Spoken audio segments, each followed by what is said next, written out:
wants to hear an update on the Istio project? Raise your hands. Yay, very excited. Louis, do you want to introduce yourself to the audience? We're so excited to have Louis join us today. Morning, everybody. My name is Louis Ryan. I work on Istio at Google. I've been with the project since before it was a project. I sit on the TOC and the steering committee of Istio, and I'm just super excited to be here today and to talk about where the project is, where the project's going, and hear from some of you. Awesome. Thank you, Louis. We're extremely pleased to have you. Personally, I've worked with Louis for 5+ years, I think. Yeah, it's one of the great leaders in the Istio community. So my name is Lin Sang. I worked at Istio while I was at IBM, so being on the project since 01, being also one of the Istio technical oversight committee members and also steering committee members in the past. We wrote a book. I actually wrote 2 books about Istio. So one book is Istio Explained while I was at IBM. And this week, we brought a lot of books about Istio Ambient Explained. So hopefully some of you will get our books with Christian. So let's switch to Istio updates. So the most important thing from the Istio community perspective, from people as leaders in the community, is listen to our Istio users. And how we do that? Through surveys. We've actually conducted upgrade surveys with every single Istio installation we offer you to fill out the survey. How many of you actually tried install Istio and fill out the survey link for us? All right, so next time if you go through Istio Kado to install Istio, at the end you will see the install survey link, and we really appreciate your feedback because that's really helped us to improve the project. We've also done other surveys. For example, CNCF done Cloud Native survey, and Service Mesh is part of the key things. And we also watch Slack and social media closely to hear users' feedback. So the first thing I want to talk about is CNCF Service Mesh survey as part of, I think it was released early this year. And it still continues to be the #1 service mesh running in production, as this chart says. And if you look at the folks, by the way, this survey is run through about 1,500 users of Cloud Native. And there are 800+ answered questions related to service mesh section. And then if you look at the Istio perspective and how users are using Istio or evaluating in Istio, you can see it's very high. Pretty much everyone is either looking at using Istio or they are evaluating Istio. The upgrade survey I was just mentioning, as you can tell, the sentiment is improving. The user starts to get happier and happier with Istio upgrades, which is really great to hear because as a community, we put a lot of focus to make upgrades easier. We started by introduce skip version upgrades, and we started by increase the support window for Istio releases. If you look at our upgrade result, I believe this is a result down in the Google Cloud. You can see skip version is upgraded was from 15% to 19%. So more and more users are leverage skip version. So that's what we call revision-based upgrade, where you can upgrade, for instance, from Istio 110 to Istio 112 by not going one version at a time. The adjacent upgrade is down from 61% to 57%. So that means matches the number earlier. So these are interesting data, really shows the skip version upgrade definitely help user to improve. One thing I find really interesting is there was a Medium article someone published on service mesh performance comparison. Might be a little bit harder to see. I am sorry about that. But in a nutshell, it's really eye-opening. It still actually performs very good. And there are a lot of scenarios it still actually perform better than LinkedIn, which was eye-opening for me.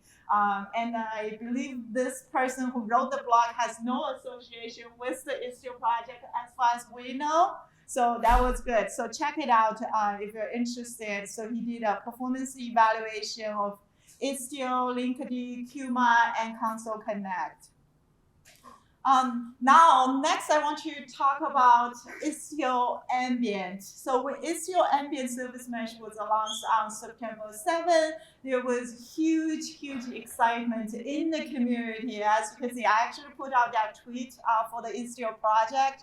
We got lots of likes, and most importantly, we also got Matt Klein, who is the founder of Envoy, and chime in. This is the right path forward. And Sidecar has been unfortunate implementation details. So that's really exciting to see people like Matt, who is also excited about the direction of Istio is going with ambient service mesh. The other very important news about the Istio project, how many of you are excited about Istio sales to CNCF as an incubation project? Yes, everybody? Most of you? Excellent. So we were super excited about that too. Now, I want to quickly talk about themes for the upcoming years. You guys all know for Istio project, we've been focused on day 2 operation to make user easier with upgrade, keep the lights on, to be able to operate Istio on a larger scale. The second goal we have is also make ambient production ready. So you did talk about ambient briefly. Ambient right now is in an experimental branch in the Istio project. So as a community, we're working very actively to identify the feature gaps, the bugs that we can merge ambient to master branch of Istio, so we can have ambient in an official release of Istio. So one of the primary goals is to make ambient production ready so you guys can run ambient in your environment. So as part of the continued day 2 operation, we're going to continue to focus on upgrade, troubleshooting, improve extensibility, improve our WASM plugin. I believe right now it's in alpha at the moment, and extend Istio's reach along with like security hardening with distroless, or we'll continue on our CVE process. Now I would like to pass the mic to Louis to talk about why ambient mesh and everything about ambient. Okay, thanks, Lynn. Okay, so,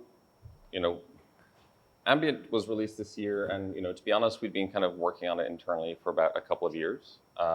Working through the concepts. We want to be very careful and deliberate about what we bring into open source, right? We don't at Google launch things unless we're pretty certain that they make a lot of functional sense.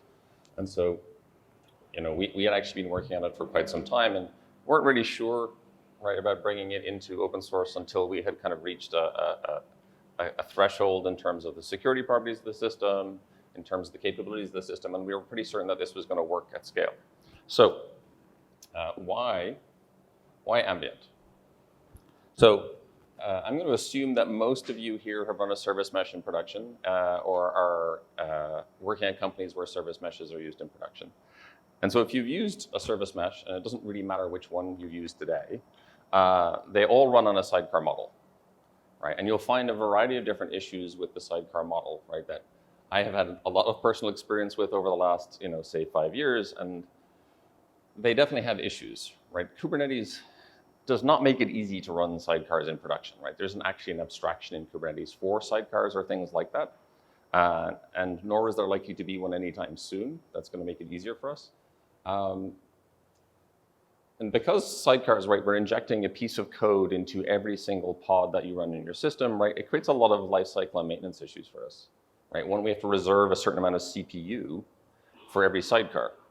Well, that puts a burden on you to customize the amount of CPU a sidecar is used if it's underutilized, right? And so you probably go look in your fleets, right, and you see how much CPU or memory is being reserved by sidecars, right? And then you look at the actual utilization of the sidecars, and there's a lot of mismatch. And so that's actually a big problem for people at scale, right? And that is a problem that we need to solve.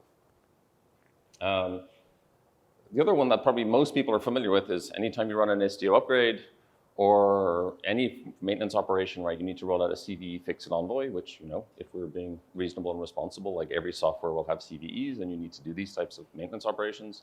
You have to do rolling restarts of your fleet. And that's pretty expensive. It's pretty intrusive into your operations, right? It's something you have to schedule into your operational calendar. And if you're doing ops, you're probably busy enough already and you need one less thing to do. So how do we get to a world where the mesh is more transparent, right? Like the goal of service mesh is to give application operators the policy and control to manage their applications, right? To see the traffic going in and out, right? To observe it, to implement the security policies, and to devolve that control down to individual teams, right? While also giving administrators and operational people centralized control at the same time, right? That's how you actually scale up your operations in your organization. But we need to kind of get things out of the application there to make things more transparent, right? So,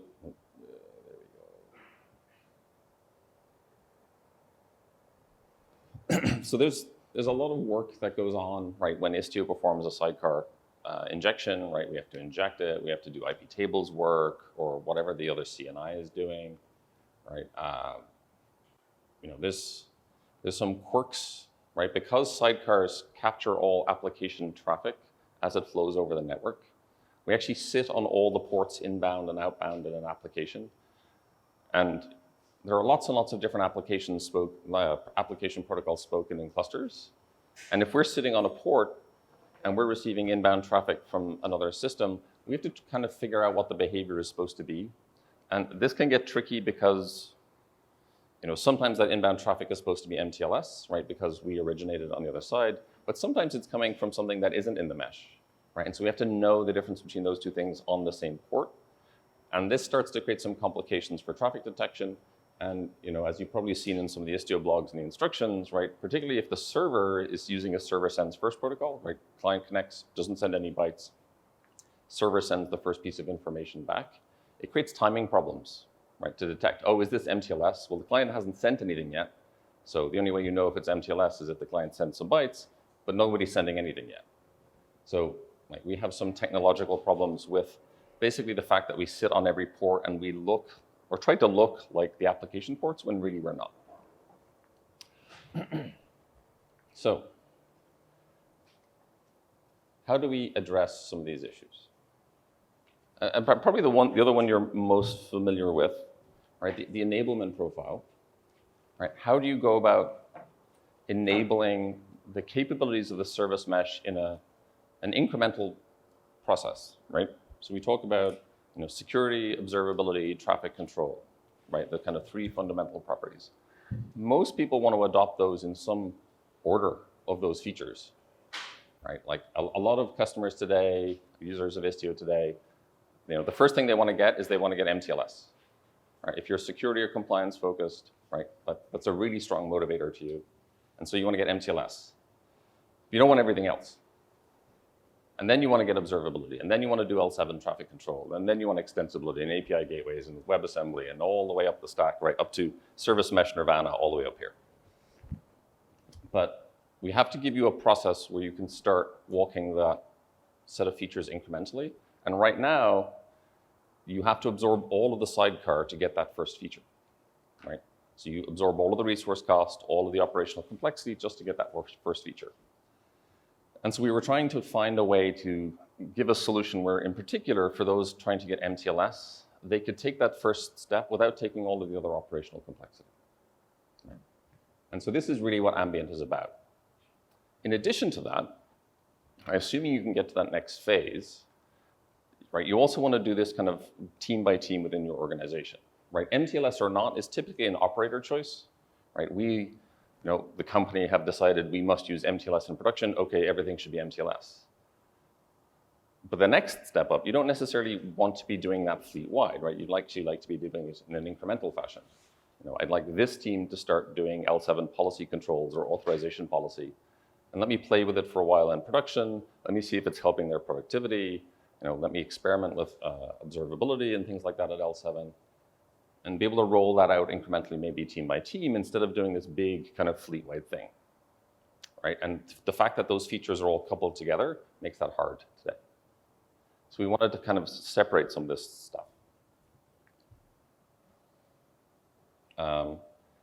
And as Lin mentioned, if you look, right, how many of you have done a cost analysis of what running Istio or an Istio-based product is costing you today? Are you happy with the number? Would you like the number to be no? I see some shaking heads. Yes. So we've had this feedback for a while, and we've done a lot of work over the years to incrementally improve the footprint of the sidecar-based solution, right? We put a lot of optimization work in, done a lot of work with the Envoy community, but there's only so far you can go by doing sidecars, right? There are just physical limits. So how do we have a step function in resource cost without, breaking the user experience, without changing the efficiency of the APIs, without basically shipping an entirely new product? And so, we were motivated to try and solve all of these things in a holistic way. And this is really what brought ambient mesh into existence. So if you look at the ambient architecture, right, there is what we call a Z-tunnel, which is a daemon running on each node. And the job of the daemon is to do one thing, and that is to tunnel traffic over MTLS. And so if you just want MTLS, that's all that needs to be deployed in your cluster. If you want L7 behaviors, then we introduce what we call the waypoint proxy. And the waypoint proxy can just be thought of as a remote sidecar. Now, the advantage of the waypoint proxy is we don't have to have one per pod. Right? Most of the cost and complexity that you're actually seeing in your meshes today is because of the cost of the configuration and processing for L7, not for L4. And so the L7 part of the sidecar dominates the resource consumption in the system.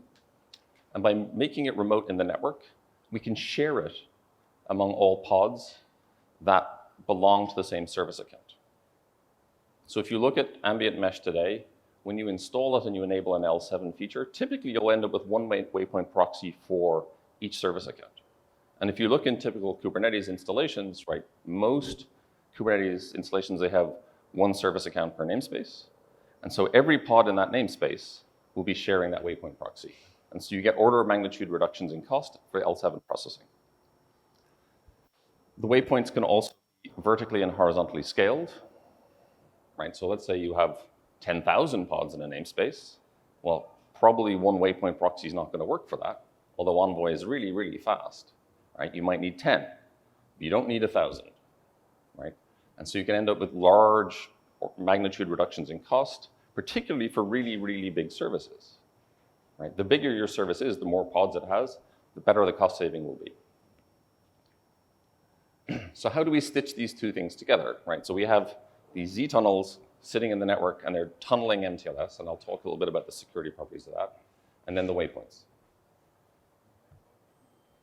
So let's start with the Z-tunnels. So probably the first thing, this diagram doesn't really make it very clear, right? The Z-tunnel is running one per node. It's a daemon set. And we have applications on each node. And Z-tunnels are providing a secure mechanism. And we use something called HBone, which is a fancy way of saying we're running HTTP Connect, which for those of you who've worked on the internet over the last 20 years, you could also call it WebSockets. It's a fancy version of WebSockets running over HTTP2. And we tunnel all the traffic through that. And you can make that go very, very fast, by the way. So this is not your grandmother's WebSocket. There is a tunnel for every service account, right? So this is not done at the level of the node, right? If you look at a lot of other CNI implementations today, like that create IPsec tunnels or other forms of tunnels, they create a tunnel between each node, and the identity of each pod running on the node is not part of the tunnel security properties. So we create one for each service account pair. So we can strongly authenticate every identity in the network, which is exactly how sidecars work today. We're not changing the security properties of how bytes flow over the network. Everything is directly and correctly authenticated with a service account and an X509 certificate for each service account. Okay, so now we have the Z-tunnel layer, and you can just start this up, and all traffic can flow over it within your cluster, be MTLS, and you have no L7 features at all, right? And so you can go to that first step very easily, right? There's no injection into the applications, no need to do pod restarts. We've done demos, certainly I've done demos for customers where this just comes up, you have an existing cluster, you're watching with WireGuard, sorry, not WireGuard, Wireshark, and you just see all of a sudden connections turn into MTLS connections, and no application went down or came back up or injection happened. So really, really important experience from a developer and operations perspective. Okay, so now you have the L7 stuff. How do I enable it? And so what we do today, the recommended practice and what we've done is you create a gateway resource inside a namespace that says, I'm a waypoint. And that's the enablement step. So we actually use the API as the enablement mechanism for the mesh, right? It's not injection anymore, right? It's not annotations on pods, it's none of that weirdness, right? It is using first-class APIs. And so I can go to a given namespace and I can just say, enable waypoint. And then all the traffic will start going through the waypoint, and I'll start to see L7 behaviors, and I can start to enforce L7 policies. If I remove that API resource, it goes back to just being the HBone, right? So we can come up to L7 and drop back down again on a very fine-grained basis. And that lets me walk teams through the adoption curve of absorbing more and more features as they need it, but not before they need it. Right, and so this is kind of how we think about the adoption steps. Right, most mesh users, right, want to start with those L4 features, right, particularly if they're security conscious. Like there are some people who just want to go straight all the way up to L7 and no problem. But if you only want a reduced set of features, right, because you can't absorb all of this at once from an operations or developer experience perspective, now you actually have the ability to do this incrementally. I'm going to give you guys a second to look at that. So let me actually another quick poll. For people here, there are three primary mesh features, right? We say security, observability, and policy control. For whom is transport security the most compelling feature of mesh? How about observability? Policy control? All right, so pretty evenly split among each of the three, which is not surprising. For those of you who need security, is it because you are regulated? Right, you must meet some compliance standards to have something in production. I see a decent number of hands, and so this is completely non-optional, right? Like you have no choice. Let me do another one. How many of you must be PCI or FedRAMP compliant? Pretty much the same set of hands. Okay, so you also care a lot about MTLS, right? Because your choices in the market today are either MTLS or IPsec, because NIST will not standardize anything else, right?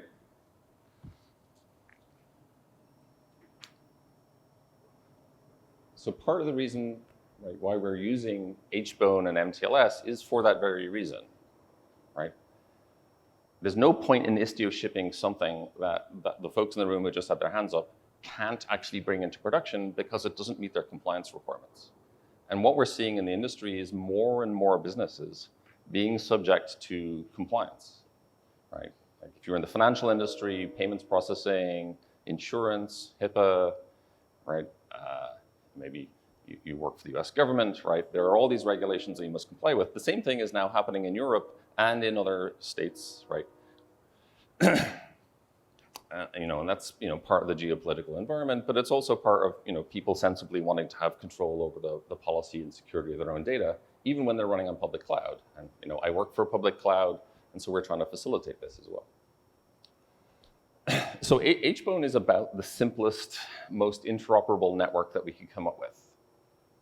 Right? One of the reasons why we use HTTP as the tunneling mechanism is because we know we can get it through pretty much any edge proxy or middle box proxy that exists in anybody's corporate enterprise today. They don't all do MTLS very well, but because of WebSocket and HTTP Connect and the internet and just the force of HTTP, right, it is a really good interoperability story. Right? So we've already run experiments running HBone through large cloud vendors' edge proxies, and we can make this work. So there's a lot of value in interoperability and adopting a standard. If you look at HBone today, right, there are actually IETF standards coming out because HTTP Connect was basically for doing TCP tunneling. Within the IETF, there are standards coming for UDP tunneling and IP tunneling. And so you will see Istio pick up support for those standards as part of what we call HBone. And today we run HBone over HTTP 2. Over time, you can expect us to also be running HBone over QUIC. We don't do it today. There are some performance issues with QUIC for TCP. Running it actually over HTTP 2 is faster. And that has more to do with the operating system, low-level bits, than anything really fundamental. But at some point when we want to do UDP over QUIC is going to make a lot of sense. And again, so we'll be standards-driven the whole way through this process, and that will enable a lot of interoperability. And I think it's good for the industry as a whole if service meshes, not just Istio, focus on interoperability at the security level, right? Because we can enable a broader ecosystem. Okay, so where are we today? As various people have mentioned, Ambient Mesh exists in an experimental branch in the Istio project. We are very hard at work trying to get that branch merged into mainline and be able to ship out a version as part of a standard Istio release. Then we can then progress that to beta. The Z-tunnel implementation today is in Envoy. And I think it had showed you some numbers of like the reduction in resource costs, right? And I think we saw 3x in that graph. That's based on the current implementation. By the time we're done, I expect that to be closer to 10x. Right? We already have some prototypes showing even more significant reductions in cost. And if you look, we run experiments and analysis over some of our larger customers at Google. And when we look at their profiles, we see even bigger reductions in cost. But there's still a lot to be done, right? We have optimization of the Z-tunnel. We can do things with eBPF to accelerate how we get bytes into and out of the Z-tunnel. And that will have benefits for the speed of cryptography and things that we do. And like any alpha software, it's not super stable yet. If you're super on the edge, then maybe you could go try it out. But don't try and take this into production right now, at least not the open source one. But we do expect this to progress extremely quickly. Just speaking from Google's perspective, we're extremely motivated to get this done. We're working very hard on it. And I think pretty soon we will be able to get it to a state where you can actually start to try this in production. The other thing that we're going to do, we talked about HBone a little bit. We will put HBone into Sidecars. Right, so that we will make sure that Sidecars can interoperate with the ambient mesh and speak the same protocol, right? Because those are actually two independent things. So you'll see that go into the sidecar-based version of Istio and just roll out into production and just look like part of a seamless upgrade. Actually, Louis, that just already happened in 1.16. HBone is part of the sidecar. Yeah, John, who's not here, I think he submitted that a week ago. Yeah, and we merged it to 1.16. Yeah. Okay. I think that's it from me. Do I want to do any Q&A or? Yeah. Do we have question for Q&A? I know we're pretty. It might be tight for time. Yeah, we're pretty tight for time. Well, maybe what I'll say then, if we're not going to do Q&A here, I will be hanging out at the Istio booth on the main floor of the conference. We actually have a booth now since we are part of the CNCF, which I'm personally very excited about. So if you have questions about any of this or things related to the project, just come find me. I'll be lurking there. I might even have a few t-shirts to give out if you ask thought-provoking questions. If you don't show up and don't ask a thought-provoking question, no t-shirt for you. Yeah, same here. If you guys ask an interesting question, we definitely have the ambient book to give out too. Yeah, and Louis, it's awesome to hear from you, and it's always good to hear. Google is also top priority from Google's perspective to put Istio Ambient in production, and which is same as Solo, what Edith was just talking about. So thank you so much, Louis. Give us an update, and let's give it us a round of applause for the project update. Thanks, everyone. Okay, well, thanks everyone for having me, and thanks to Edit and the crew at Solo for inviting me along. I always like to talk to people, and I also want to thank Solo for their strong partnership in open source. Particularly, we worked closely together on Ambient Mesh, and they've been a great partner to work with.